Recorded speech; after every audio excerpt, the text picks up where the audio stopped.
sois-tu, Seigneur Dieu de nos pères. À toi louange et gloire éternellement. La grâce de Jésus notre Seigneur, l'amour de Dieu le Père et la communion de l'Esprit Saint soient toujours avec vous et avec votre esprit. Bien-aimés du Seigneur, aujourd'hui l'Église notre Mère nous donne de célébrer la très sainte Trinité. C'est la fête Dieu. Le catéchisme de l'Église catholique nous apprend que notre Dieu est un Dieu en 3 personnes, Dieu le Père, Dieu le Fils, Dieu le Saint-Esprit. Cela ne fait pas de ces 3 personnes 3 dieux, mais 3 personnes en un seul Dieu. C'est peut-être difficile de comprendre, mais nous pouvons nous aider avec cet exemple. Nous sommes plusieurs êtres humains, de personnes différentes, mais nous avons une seule identité, c'est notre humanité. Donc nous sommes plusieurs personnes, mais nous sommes tous réunis dans notre humanité. Et cela ne fait pas de nous plusieurs humanités, mais cela fait de nous plusieurs personnes, mais en une seule humanité. La question de la Sainte Trinité est une chance pour nous chrétiens, pas seulement pour nous chrétiens, mais pour tous les hommes en général, parce que cela nous donne de comprendre le visage de l'amour de Dieu et la conception de l'homme comme une personne en relation. Dieu est un Dieu en 3 personnes. Il y a donc 2 choses dans la Trinité. La première, c'est l'identité de Dieu.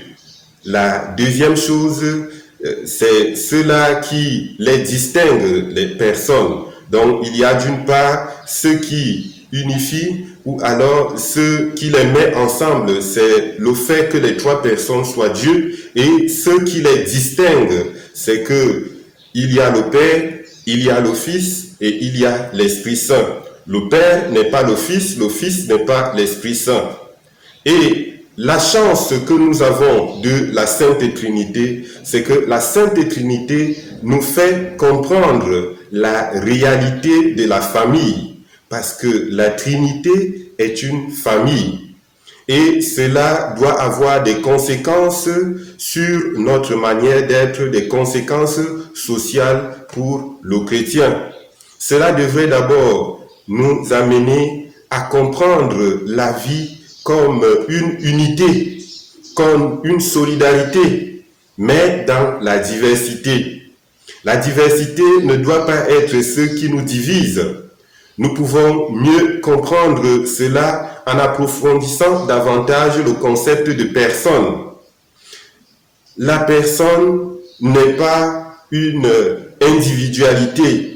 Un individu, cela sous-entend une certaine autonomie des entités appelées à vivre de manière isolée. Et pourtant, dans le concept de personne, nous avons la dimension relationnelle. Le Père est en relation avec le Fils est en relation avec l'Esprit. Et les 3 sont unis dans une communion d'amour.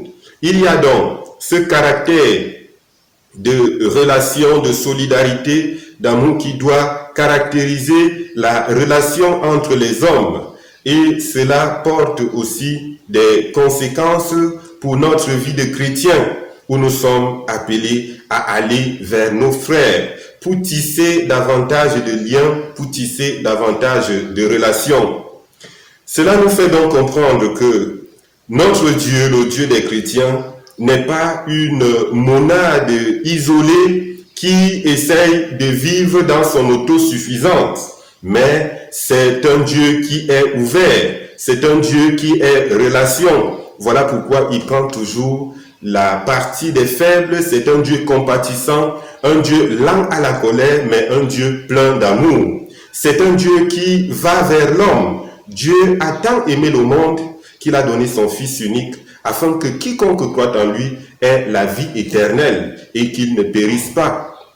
C'est un Dieu qui prend soin des problèmes des hommes, qui prend soin de l'homme en particulier. C'est ce Dieu qui a dit à Moïse, « J'ai suivi le cri de mon peuple et je vais prendre soin de ce peuple. C'est donc ce Dieu qui se révèle à Moïse, qui se révèle comme une personne. Et cela fait de nous un Dieu proche et non un Dieu lointain.